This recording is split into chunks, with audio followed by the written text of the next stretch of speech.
हाथों की लकीरों पर मत जा ए गालिब, नसीब तो उनके भी होते हैं जिनके हाथ नहीं होते।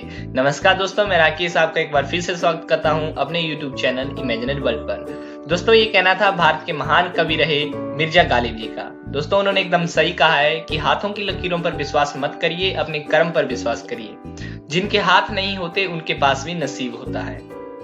तो चलिए दोस्तों, आज के टॉपिक की ओर बढ़ते हैं। आज का थॉट था, मैं आशा करता हूँ आप सभी को पसंद आया होगा। तो चलिए आज के टॉपिक की बात करते हैं। लेकिन आज का टॉपिक स्टार्ट करने से पहले एक रिक्वेस्ट रहेगी कि चैनल को यदि आपने अब तक सब्सक्राइब नहीं किया है तो इसको जरूर करिए, क्योंकि आपको यहाँ पर इसी तरह से ट्रिकी वीडियोस मिलती रहेंगी जो आपकी किसी भी कॉम्पिटिटिव एग्जाम के लिए बहुत ही इंपॉर्टेंट होंगी। तो चलिए दोस्तों, आगे बढ़ते हैं। दोस्तों, आज का टॉपिक रहेगा भारत में प्रथम महिला ट्रिक भाग 2 क्वेश्चन आंसर प्रैक्टिस सेट। दोस्तों, हमने इससे पहले की जो वीडियो थी, यदि आपने वो नहीं देखी है तो इसको जरूर देखिए, मैंने लिंक दिया हुआ है डिस्क्रिप्शन में। जो इससे पहले वीडियो थी उसमें मैंने कुछ महिलाओं के नाम बताए थे, 25 महिलाओं के नाम बताए थे जिन्होंने भारत के अलग अलग क्षेत्रों में भारत का प्रतिनिधित्व किया है और भारत का नाम रोशन किया है। मैंने उनके नाम आपको पहले भी बताया था ट्रिक के माध्यम से। यदि आपने वीडियो नहीं देखी तो उसको आप जरूर देखिए। आज मैं भाग 2 लेकर आया हूँ, इसमें भी मैं आपको कुछ नाम बताऊंगा जो बहुत ही इंपॉर्टेंट होगी किसी भी एग्जामिनेशन के लिए। दोस्तों, मैंने ट्रिक के माध्यम से इनको बताया है तो ये आपको आसानी से याद रहेंगे। तो चलिए आगे बढ़ते हैं। और वीडियो के लास्ट में जैसे ये खत्म हो जाएंगे नाम, मैंने क्वेश्चन आंसर सेट भी इंक्लूड किया है जो आपकी याददाश्त और आपके प्रैक्टिस के लिए बहुत ही इंपॉर्टेंट होगा। तो आप उसको लगाना ना भूलिएगा, उसको आप जरूर देखिएगा। तो वीडियो को लास्ट तक देखना मत भूलिएगा। तो चलिए दोस्तों, आगे बढ़ते हैं। भारत में प्रथम महिला, दोस्तों मैंने ये सबके लिए कॉमन ऊपर लिखा हुआ है, नीचे जितने भी नाम लिखे हैं आप इसको फिर अपने आप कनेक्ट करके चल सकते हो। तो सबसे पहले नंबर 26, मैंने नंबर 26 इसलिए लिखा है क्योंकि 25 तक जो है मैंने पिछली वीडियो में कवर कर दिए थे। ये उसी वीडियो का भाग 2 है, तो यदि वो वीडियो आपने नहीं देखी है तो उसको आप देख लीजिएगा, तभी इसको आगे देखना शुरू करिएगा, ठीक है। तो सबसे पहले बात करते हैं भारत की प्रथम महिला यूपीएससी की अध्यक्ष, तो वो थी रोज मिलियन बैथ्यू। अब देखिए इसको किस तरह से याद रखना है। देखिए यूपीएससी जो है, जो एग्जाम यूपीएससी कंडक्ट करता है, जैसे सिविल सर्विस एग्जाम हो गया आईएएस का, या कोई और अदर एग्जाम हो गया, जो भी एग्जाम यूपीएससी कंडक्ट करता है बहुत ही टफ एग्जाम होते हैं। और यूपीएससी को क्लियर करना मतलब विदाउट पढ़े आप उसको क्लियर नहीं कर सकते, उसके लिए आपको बहुत मेहनत करनी पड़ती है। आईएएस के लिए बहुत ही आपको प्रैक्टिस करनी पड़ती है, रोज आपको बैठ के मतलब पढ़ाई करनी पड़ती है 12-13 घंटे, तभी जाके यूपीएससी को क्लियर किया जा सकता है। तो मतलब यहाँ पर रोज आपको बैठना पड़ेगा पढ़ने के लिए, तभी आप यूपीएससी को क्लियर कर सकते हो। तो रोज से आप याद यहाँ पर बन जाएगा रोज, और बैठने से आपका यहाँ पर बन जाएगा बैठ से बन जाएगा बैथ्यू, ठीक है। तो रोज मिलियन बैथ्यू जो थी वो भारत की प्रथम महिला यूपीएससी की अध्यक्ष थी, ये आपको आसानी से याद रहेगा। आगे बात करते हैं केंद्रीय मंत्री। अब देखिए दोस्तों, भारत की जो प्रथम महिला केंद्रीय मंत्री थी वो थी राजकुमारी अमृता कौर। अब देखिए इसको किस तरह से याद रखना है। अब देखिए आप सपोज करिए कि राजाओं के टाइम में जो मंत्रियों का चुनाव होता था या मंत्री जो राजा रखते थे, वो सब कुछ जो है राजा की बेटी का काम होता था। आप सपोज करके चलिए कि राजा की जो बेटी होती थी वही मंत्री को चूज करने के लिए मतलब उसके पास ये सारी जिम्मेवारी होती थी कि वही आगे जो भी मंत्री या प्रधानमंत्री जो भी चूज करना है वो राजकुमारी चूज करती थी। आप ऐसा सोच के चलिए। तो राजा की बेटी कौन होती थी? राजकुमारी। तो राजकुमारी से यहाँ बन जाएगा राजकुमारी अमृता कौर। इसको भी आप आसानी से याद रख सकते हो। आगे बढ़ते हैं।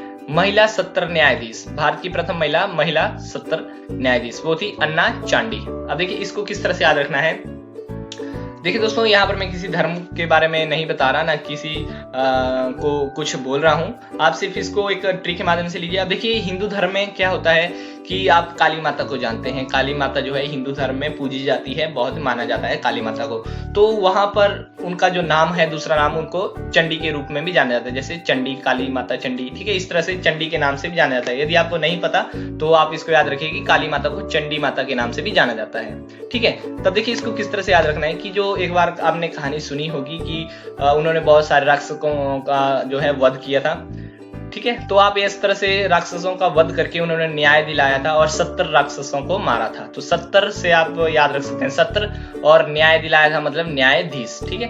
तो 70 न्यायाधीश थी, वो थी अन्ना चांडी। चंडी से आप याद रख सकते हैं, चंडी काली माता से आप याद रखते हैं, चंडी से अन्ना चांडी, ठीक है। इस तरह से आप इसको याद रख सकते हैं। आगे बढ़ते हैं। Air vice martial. अब देखिए एयर वाइस मार्शल थी पद्मावती बंदोपाध्याय, ठीक है। इसको किस तरह से याद रखना है।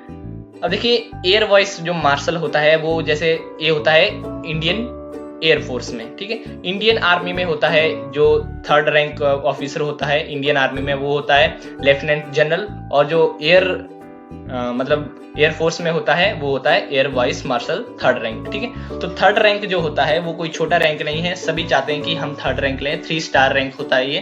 ठीक है, इंडियन आर्मी में जनरल लेफ्टिनेंट जनरल होता है 3 स्टार रैंक, और इसमें जो होता है एयर फोर्स में वो एयर वाइस मार्शल होता है। तो इसको किस तरह से आप याद रखिएगा, देखिए जो मतलब ये पोस्ट होती है, बहुत बड़ी पोस्ट होती है, बहुत सारी इसके पास जिम्मेवारियां होती है, तो बहुत बड़ी पोस्ट होती है। पोस्ट को हम हिंदी में बोलते हैं पद। तो ठीक है, तो पद से आप याद रख सकते हैं पद्मावती बंदोपाध्याय, क्योंकि जो एयर वाइस मार्शल है बहुत ही बड़ा पद है, कोई छोटा मोटा पद नहीं है। तो पद से याद रहेगा आपको पद्मावती बंदोपाध्याय। आगे बढ़ते हैं, गोबी रेगिस्तान पार करने वाली महिला। ठीक है, तो इसको किस तरह से याद रखना है, देखिए यहाँ पर नाम से ही आ रहा है कड़े थानकर। ठीक है, तो अगर गोबी रेगिस्तान इतना बड़ा है, अगर उसको आपने पार करना है तो आपको कड़ा मतलब कड़ी थाननी पड़ेगी, कि ठान कर चलना पड़ेगा कि हाँ मैं इसको पार करके ही रहूंगी। तो जिसने ये पार किया था उसने कड़ी ठाना था कि मैं इसको पार करके ही आऊंगी, मतलब उसने कड़ा लिया था कि मैं इसको पार करके आऊंगी। तो यहाँ से आप याद सकते हैं कड़े थानकर से कड़े सुचेता कड़े थानकर। ठीक है, आगे बढ़ते हैं, अंटार्कटिका पहुंचने वाली प्रथम भारतीय महिला, वो थी मेहर मूसा। अब इसको किस तरह से याद रखना है, देखिए अंटार्कटिका आपको पता है कि बहुत ही ठंडा स्थान है, वहां पर बर्फ ही बर्फ रहती है, जीवन संभव नहीं है, खाने पीने के लिए भी इतनी चीजें वहां पर उपलब्ध नहीं है। तो वहां पर जो पहुंचेगा उस पर तो भगवान की मेहर ही होगी, तभी वहां पर पहुंचा जा सकता है। विदाउट अगर भगवान आप पर मेहर नहीं करेगा तो कोई भी मुसाफिर वहां पर नहीं पहुंच सकता अंटार्कटिका में, क्योंकि वो बहुत ही दुर्लभ स्थान है। तो भगवान की मेहर है तभी पहुंचे अंटार्कटिका में। तो मेहर से आप याद सकते हैं मेहर, और कोई भी मुसाफिर भगवान की मेहर के बिना नहीं पहुंच सकता। तो मुसाफिर से आप याद रखते हैं मूसा। तो जो पहली महिला थी जो अंटार्कटिका में गई थी भारत से, वो थी मेहर मूसा, इसको याद रख सकते हैं आप। आगे बढ़ते हैं, एयरबस पायलट। एयरबस पायलट जो थी वो थी दुबा बनर्जी। अब देखिए दोस्तों, सबसे पहले इसको याद रखने के लिए आपको पता होना चाहिए कि एयरबस क्या होता है। आई होप आपको पता होगा, यदि आपको पता नहीं है तो मैं आपको बता देता हूँ। एयरबस दोस्तों एक प्रकार के हवाई जहाज ही होता है, लेकिन दूसरे हवाई जहाज और इस हवाई जहाज में अंतर सिर्फ इतना होता है कि जो दूसरे हवाई जहाज होते हैं उनमें जो है लंबी यात्रा की जा सकती है, मतलब उसको जो है 20, 25, 30 घंटे तक लगातार उड़ाया जा सकता है। लेकिन जो एयरबस होता है वो सिर्फ छोटी यात्राओं के लिए होता है, ज़्यादा दूरी तय नहीं कर सकता, जैसे 3-4 घंटे, या यदि आपने दिल्ली से मुंबई जाना है, दिल्ली से कोलकाता, इस तरह से जो मतलब 5, 6 या 7 घंटों का सफर है उसके लिए एयरबस सिर्फ होती है। लेकिन यदि आप दिल्ली से अमेरिका जाना चाहते हैं जहाँ पर 22-23 घंटों का सफर है, तो आप इस में नहीं जा सकते, क्योंकि इस विमान में जो है इतनी एनर्जी नहीं होती। तो एनर्जी से आप रख सकते हैं याद बैनर्जी, क्योंकि एयरबस जो होती है वो एक प्रकार का विमान होता है, लेकिन जो दूसरे विमानों के मुकाबले इस विमान में जो है कम एनर्जी होती है। इस तरह से आप इसको याद रख सकते हैं। एयरबस जो है एक प्रकार का विमान है, लेकिन इसमें एनर्जी कम है। एनर्जी से बन जाएगा दुर्बा बनर्जी। तो जो दुर्बा बनर्जी थी वो थी एयरबस पायलट, पहली महिला भारत की। आगे बढ़ते हैं, ऑस्कर पुरस्कार से सम्मानित महिला, वो थी भानु अथैया। ठीक है, अब देखिए इसको किस तरह से याद रखना है। देखिए ऑस्कर पुरस्कार जो होता है वो फिल्मों में दिया जाता है, और फिल्मों में जाने के लिए बहुत सारे लोग जो होते हैं चाहते हैं कि हम फिल्मों में जाएं। बहुत सारे एक्टर जो हैं हर साल मुंबई पहुंचते हैं अपना एक सपना लेकर, लेकिन कोई कोई एक्टर बन पाता है। वही एक्टर बन पाता है जो सूर्य की तरह चमकना जानता हो, पहले सूर्य की तरह जलना जानता हो, फिर ही सूर्य की तरह चमका जा सकता है, तभी इतना स्टार बना जा सकता है। तो ऑस्कर पुरस्कार जिसने सम्मानित किया था वो भी पहले सूर्य की तरह जली थी, तब जाके वो सूर्य की तरह बाद में चमकी थी, तब जाके उसको इतना बड़ा पुरस्कार मिला था। तो सूर्य का जो पर्यायवाची शब्द होता है वो होता है भानु, तो यहाँ से आप याद रखते हैं भानु अथैया। आगे बढ़ते हैं, ओलंपिक खेलों में भाग लेने वाली पहली महिला, वो थी मैरी लीला राव। ठीक है, तो ये ओलंपिक खेलों में भाग लेने वाली पहली महिला थी। इससे पहले कोई भी महिला ने ओलंपिक में भाग नहीं लिया था, क्योंकि महिलाओं को जो है, लड़कियों को जो है इतना खेलों में नहीं भेजा जाता था उस टाइम। उनका जो है जल्दी शादी कर दी जाती थी, मतलब जल्दी मैरिज कर दी जाती थी उनकी, तभी वो ओलंपिकों में नहीं खेल सकती थी, क्योंकि उनकी जल्दी मैरिज कर दी जाती थी। लेकिन इन्होंने मना कर दी कि मैं मैरिज नहीं करूंगी, मैं ओलंपिक खेलूंगी। तो मैरिज से आप याद सकते हैं मैरी लीला राव। ओके, आगे बढ़ते हैं, एशियाई खेलों में स्वर्ण पदक जीतने वाली पहली भारतीय महिला, वो थी कमलजीत संधू। अब याद इस तरह से आप इसको याद रख सकते हैं कि जो एशियाई खेलों में उन्होंने स्वर्ण पदक जीता था, और जो स्वर्ण पदक जीता था मतलब वो एक कमल के फूल के आकार का था जो मेडल उन्हें मिला था। तो कमल के फूल के आकार का था, इस तरह से आप इमेजिनेशन कर सकते हैं कि जो उनको मेडल मिला था वो एक कमल के फूल के आकार का था। तो कमल से आप याद रख सकते हैं यहाँ पर कमलजीत संधू। ठीक है, तो दोस्तों ये 10 नाम थे। आई होप आपको याद हो गए होंगे। यदि कोई प्रॉब्लम हो तो आप कमेंट करके मुझे बता सकते हैं। नेक्स्ट बढ़ते हैं आगे। यदि आपको ये एक बार फिर से समझ नहीं आए तो आप इस वीडियो को एक बार रिवाइंड करके फिर से देखिए। एक दो बार देखने पर आपको एकदम आसानी से ये याद हो जाएंगे। तो चलिए दोस्तों आगे बढ़ते हैं। आगे आता है दोस्तों ये 36 नंबरों का। आप इसको भी याद रखिए, 5 नाम है। मैंने टोटल नाम जो है इस भाग में 15 नाम इंक्लूड किए हैं। उसके बाद हम क्वेश्चन आंसर सेट लगाएंगे और फिर ये जो मैंने 40 नाम बताए, पिछली वीडियो में मैंने 25 नाम बताए थे और आज भी इस वीडियो में मैंने 15 नाम बताए, तो यही इंपॉर्टेंट है, आप इनको याद रखिएगा। ट्रिक की है दोस्तों, सिर्फ एक दो बार वीडियो को देखिए, आपको आसानी से 40 के 40 नाम याद हो जाएंगे। तो चलिए दोस्तों आगे बात करते हैं। ओलंपिक की जिम्नास्टिक प्रतिस्पर्धा के लिए क्वालिफाई करने वाली महिला। सबसे पहले ओलंपिक में जो है जिम्नास्टिक खेलों में सबसे पहले जिसने क्वालिफाई किया था ओलंपिक में, वो थी दीपा कर्माकर। अब देखिए दोस्तों, उनसे पहले कोई भी महिला जो है जिम्नास्टिक से इस में जो है क्वालिफाई नहीं कर पाई थी ओलंपिक में। यही थी जिन्होंने सबसे पहले जो है ओलंपिक में मतलब जिम्नास्टिक में जो है क्वालिफाई किया। तो इसको इस तरह से आप याद रख सकते हैं कि उन्होंने कर्म किया, वो बैठी नहीं, कंटिन्यू कर्म करती रही, कंटिन्यू प्रैक्टिस करती रही, तभी जाके उन्होंने जिम्नास्टिक में क्वालिफाई किया आगे जाके। ठीक है, तो कर्म से आप याद रख सकते हैं कर्माकर। दीपा कर्माकर जो थी, उन्होंने सबसे पहले ओलंपिक के लिए क्वालिफाई किया था जिम्नास्टिक से। आगे बढ़ते हैं। ओलंपिक में मुक्केबाजी में कांस्य पदक जीतने वाली प्रथम महिला, तो ये आप याद रख सकते हैं मैरी कॉम। ठीक है, इसको या तो आपको याद भी होना चाहिए क्योंकि भारत की ये सबसे प्रसिद्ध मुक्केबाज है। इनसे पहले इतनी कोई फेमस नहीं हुई है मुक्केबाज, सबसे इनके नाम पर एक फिल्म भी बनी है। तो मैरी कॉम आप इसको याद रखते हैं, या इस तरह से भी इसको याद रखते हैं कि जो लड़कियों की कॉम में थी वो सिर्फ मैरी कॉम ही थी जिन्होंने कांस्य पदक जीता है ओलंपिक में। ठीक है, मुक्केबाजी में। तो यहाँ कॉम से आप याद सकते हैं मैरी कॉम। ओलंपिक में महिला कुश्ती में कांस्य पदक जीतने वाली महिला, वो थी साक्षी मलिक। अब देखिए दोस्तों, जब उन्होंने ओलंपिक में कांस्य पदक जीता तो ऐसा तो हो नहीं सकता कि उन्होंने भगवान को जो है शुक्रगुजार नहीं किया होगा, भगवान को थैंक यू नहीं बोला होगा कि मैंने इतनी बड़ा मेडल जीता है। उसके लिए भगवान को तो उन्होंने जरूर थैंक यू किया होगा। तो मालिक को उन्होंने धन्यवाद किया इसके लिए, इस जीत के लिए। तो मालिक से आप याद रख सकते हैं मलिक। साक्षी मलिक जो थी वो ओलंपिक में महिला कुश्ती में कांस्य पदक जीतने वाली पहली महिला थी। आगे बढ़ते हैं। ओलंपिक में बैडमिंटन में रजत पदक, वो विश्व बैडमिंटन में एकल का खिताब जीतने वाली महिला, वो थी पीवी सिंधु। इनको आप याद रख सकते हैं। ये दो नाम हैं, 39 नंबर का और 40 नंबर, ये आपको याद रखने पड़ेंगे खुद ही। इनकी ट्रिक में नहीं बना पाया तो इसको एक बार से मैं फिर पढ़ लेता हूँ। ओलंपिक बैडमिंटन में रजत पदक, वो विश्व बैडमिंटन में एकल का खिताब जीतने वाली महिला, वो थी पीवी सिंधु। आप इसको एज इट याद रखिएगा। आगे बढ़ते हैं। ओलंपिक बैडमिंटन में कांस्य पदक जीतने वाली महिला, वो थी साइना नेहवाल। तो इसको भी आप याद रखिएगा। तो दोस्तों ये थे 15 नाम जो आज इस वीडियो में मैंने बताए। हालांकि ये जो आज मैं नाम बताए ये कुछ हद तक इम्पोर्टेंट हैं, लेकिन जो मैंने पिछली वीडियो में नाम बताए हैं वो ज़्यादा इंपॉर्टेंट है और उनको मैंने अच्छी तरह से एक्सप्लेन किया है वहाँ पर, तो आप वो वीडियो जरूर देखिए। और जो अब हम क्वेश्चन आंसर सेट लगाने जा रहे हैं, वो मैंने जो क्वेश्चन इंक्लूड किए हैं वो मैंने पिछली वीडियो से भी इंक्लूड किए हैं और इस वीडियो में जो नाम है उनसे भी इंक्लूड किए हैं। तो दोस्तों चलिए हम आगे बढ़ते हैं। तो आप पिछली वीडियो को जरूर देखिए, तभी आप क्वेश्चन आंसर सेट लगा पाएंगे। तो चलिए आगे बढ़ते हैं। ये देखिए question answer set for practice, यहाँ पर मैंने दिए हुए हैं क्वेश्चन दिए हुए हैं और 4 यहाँ पर ऑप्शन दी हुई हैं, आपको बताना है। मैं आपको ट्रिक भी याद करवा दूंगा, आपको ये ट्रिक हमेशा के लिए याद रहेगी। ठीक है, तो सबसे पहला क्वेश्चन है, भारत की पहली महिला IAS कौन थी? वो थी, यहाँ पर 4 ऑप्शन दिए हुए हैं, किरण बेदी, पुनीत अरोड़ा, अन्ना जॉर्ज, इनमें से कोई नहीं। तो IAS यहाँ पर आता है दोस्तों। तो याद करिए, यदि आपने पिछली वीडियो देखी है तो वहां पर मैंने ट्रिक बताई थी कि जो IAS होते हैं उनके लिए घर मुफ्त होता है, गाड़ी मुफ्त होती है, सब कुछ उनके लिए मुफ्त होता है, उनके लिए अनाज भी मुफ्त होता है, खाना रहना पीना सब कुछ उनके लिए फ्री होता है। तो यहाँ पर अन्न शब्द आ रहा है, तो अन्न से आप याद रख सकते हैं अन्ना जॉर्ज। तो यहाँ पर C ऑप्शन जो है मैंने अन्ना जॉर्ज यहाँ पर लिखा हुआ है। तो अन्ना जॉर्ज जो थी वो पहली महिला IAS थी इंडिया की। आगे बढ़ते हैं। भारत की पहली महिला लोकसभा अध्यक्ष कौन थी? अब देखिए दोस्तों, यहाँ पर मैंने ट्रिक क्या बताई थी आपको कि लोकसभा में क्या होता है, बहुत हंगामा पड़ा रहता है, पक्ष विपक्ष का सभी बोलते हैं मेरा काम करो मेरा काम करो, वहां पर बहुत मेरा पड़ी रहती है। तो मेरा से यहाँ पर आप याद रखते हैं मीरा कुमार। तो जो यहाँ पर भारत की पहली लोकसभा अध्यक्ष थी वो थी मीरा कुमार, ना ही सुचेता कृपलानी थी, ना सरोजिनी नायडू थी, ना इंदिरा गांधी थी, वो थी मीरा कुमार। तो जो B ऑप्शन है वो राइट ऑप्शन है। तो चलिए दोस्तों आगे क्वेश्चन की ओर बढ़ते हैं।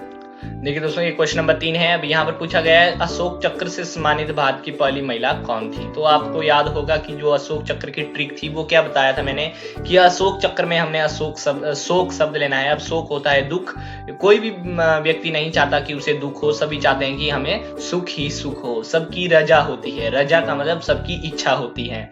तो यहाँ पर आप देखिए रजा शब्द कहाँ आ रहा है, तो यहाँ आ रहा है नीरजा, नीरजा भनोट। तो ये थी भारत की पहली अशोक चक्र से सम्मानित महिला, नीरजा भनोट। ठीक है, तो आगे बढ़ते हैं। भारतीय सेना की पहली महिला लेफ्टिनेंट जनरल कौन थी। तो इसको देखिए, यहाँ पर ऑप्शन है विजय लक्ष्मी पंडित, आशापूर्णा देवी, हरिता कौर दयाल और पुनीत अरोड़ा। देखिए इसको मैंने ट्रिक बताई थी कि जो पहली महिला लेफ्टिनेंट जनरल थी वो भारत के जो दुश्मन थे या भारत के जो आतंकवादी थे उनके काम में रोड़ा थी। तो यहाँ पर रोड़ा शब्द कहाँ आ रहा है, रोड़ा शब्द आ रहा है अरोड़ा। तो यहाँ पर पुनीत अरोड़ा जो थी वो थी भारत की पहली भारतीय सेना की पहली लेफ्टिनेंट जनरल महिला। ठीक है, तो अब बहुत ही आसान है दोस्तों, मैंने ट्रिक बहुत अच्छी तरीके से आपको बताई है। तो आगे बढ़ते हैं। यहाँ पर क्वेश्चन नंबर 5 आता है दोस्तों, मिस वर्ल्ड बनने वाली भारत की पहली महिला कौन थी। तो इसके लिए भी आप ट्रिक याद करिए कि क्या ट्रिक मैंने बताई थी, यदि आपने पिछली वीडियो देखी है तो इसलिए मैंने ट्रिक बताई थी कि जब कोई इस तरह से रिकॉर्ड लेता है या जीतता है तो हम क्या बोलते हैं, अगर हमारा कोई फ्रेंड जीतेगा तो हम बोलते हैं कि यार तूने तो रिकॉर्ड फाड़ दिया। ठीक है, तो जब वो मिस वर्ल्ड बनी थी तो उसके फ्रेंड्स ने भी उनको इस तरह से ही बोला होगा, यार तूने तो रिकॉर्ड फाड़ दिया। तो फाड़ दिया से फारिया याद रखते हैं आप। तो यहाँ पर फारिया शब्द कहाँ आ रहा है, यहाँ फारिया शब्द आ रहा है कुमारी रीता फारिया। तो वो थी भारत की पहली मिस वर्ल्ड बनने वाली महिला, कुमारी रीता फारिया। अब देखिए दोस्तों, ये जो मैंने आगे 3-4 क्वेश्चन और दिए हुए हैं, ये मैंने जो IAS का एग्जाम होता है उसके पैटर्न के आधार पर दिए हुए हैं। तो इस तरह से आपको इन क्वेश्चंस की प्रैक्टिस करनी चाहिए। अब देखिए पहला आता है क्वेश्चन नंबर 6 है, नीचे दिए गए युग्मों पर विचार कीजिए। इस तरह के क्वेश्चन जो है वो IAS जो प्री एग्जाम होता है वहां पर पूछे जाते हैं। तो यहाँ पर आपने विचार करना है। प्रथम महिला कांग्रेस अध्यक्ष एनी बेसेंट, एवरेस्ट शिखर पर 2 बार चढ़ने वाली महिला बचेंद्री पाल, प्रथम महिला air vice marshal Padmavati Bandopadhyay, Antarctica पहुंचने वाली पहली महिला मेहर मूसा। तो यहाँ पर इन्होंने पूछा है कि इनमें से कौन सा युग्म सही सुमेलित नहीं है। सही मतलब कौन सा नहीं है, तो हम पहले से याद करेंगे। देखिए प्रथम महिला कांग्रेस अध्यक्ष, मैंने यहाँ ट्रिक बताई थी कि जो कांग्रेस का बेस है वो बहुत बुरा बिगड़ चुका है। तो बेसेंट आ रहा है, तो ये मतलब ये सही है। एवरेस्ट शिखर पर 2 बार चढ़ने वाली महिला, यहाँ पर मैंने ट्रिक बताई थी कि जो 2 बार चढ़ेगी, जो पहली बार चढ़ी थी उसको संतोष नहीं हुआ और वो दूसरी बार फिर से चढ़ी। तो मतलब इसका कि संतोष यादव था, यहाँ पर होना चाहिए था, लेकिन यहाँ पर मैंने बचेंद्री पाल लिखा है। तो इसका मतलब कि ये गलत है। ठीक है, तो प्रथम महिला air voice martial, air voice जो है बहुत बड़ा पद होता है, तो यहाँ से पद से पद्मावती आप याद रख सकते हैं, तो ये भी सही है। अंटार्कटिका पहुंचने वाली पहली महिला, तो वो थी मेहर मूसा, क्योंकि जो अंटार्कटिका पहुंचेगा उस पर भगवान की मेहर होनी चाहिए, तभी कोई मुसाफिर वहां पहुंच सकता है। तो मेहर मूसा मतलब ये भी सही सुमेलित है, ये भी सही है, ये भी सही है। यहाँ पर गलत है जो है वो है 2 नंबर वाला। तो यहाँ पर हम देखेंगे कि कौन सा दिया हुआ है, तो बी ऑप्शन में लिखा है केवल 2, तो इसका मतलब इसका सही ऑप्शन होगा केवल 2।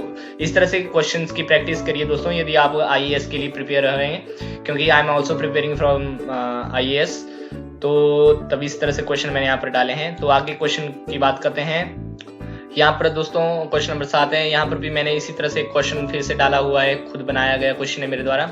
यहाँ पर भी मैंने लिखा है निम्नलिखित युग्मों पर विचार कीजिए। तो यहाँ पर लिखा है अंतरिक्ष में जाने वाली पहली भारतीय महिला सुनीता विलियमसन, ऑस्कर पुरस्कार जीतने वाली पहली भारतीय महिला कमलजीत संधू, गोबी रेख स्थान पार करने वाली पहली महिला सुचेता कड़ेथानकर, प्रथम महिला राज्यपाल सुचेता कृपलानी। अब यहाँ पर क्वेश्चन पूछा है दिए गए युग्मों में कौन सा से युग्म सही सुमेलित हैं। मतलब पूछा गया है कि ये जो 4 हैं इनमें से कौन सा या से एक से ज्यादा भी हो सकते हैं सही सुमेलित है। तो हम पहले से यहाँ पर देखेंगे अंतरिक्ष में जाने वाली पहली भारतीय महिला, तो यहाँ पर सुनीता विलियमसन लिखा है। तो जो पहली महिला गई थी वो थी कल्पना चावला, जो मैंने आपको बोला था कि हमने बचपन में पढ़ा है, तो आप इसको एग्जैक्ट याद रखिएगा। तो कल्पना चावला गई थी, क्योंकि उसकी कल्पना थी, मैंने ट्रिक भी बताई थी, क्योंकि उसकी कल्पना थी कि वो आसमान में उड़े। तो यहाँ पर कल्पना चावला होना था, इसका मतलब ये गलत है।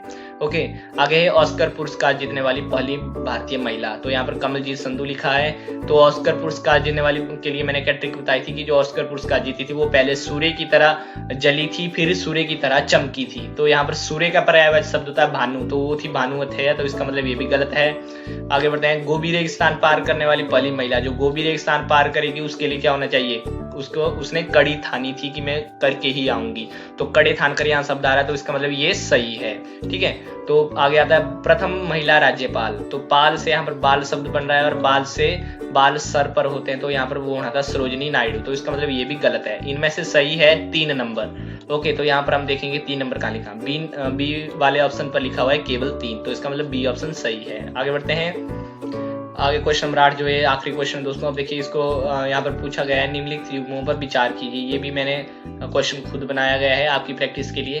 तो यहाँ पर क्वेश्चन है कि वायुसेना की प्रथम महिला पायलट वो है हरिता कौर दयाल, प्रथम महिला एयरबस पायलट दुर्बा बनर्जी, प्रथम महिला शासिका रजिया सुल्तान, प्रथम नोबेल पुरस्कार पाने वाली महिला मदर टेरेसा। अब यहाँ पूछा है इनमें से कौन सा सही सुमेलित है, कौन सा सही सुमेलित है।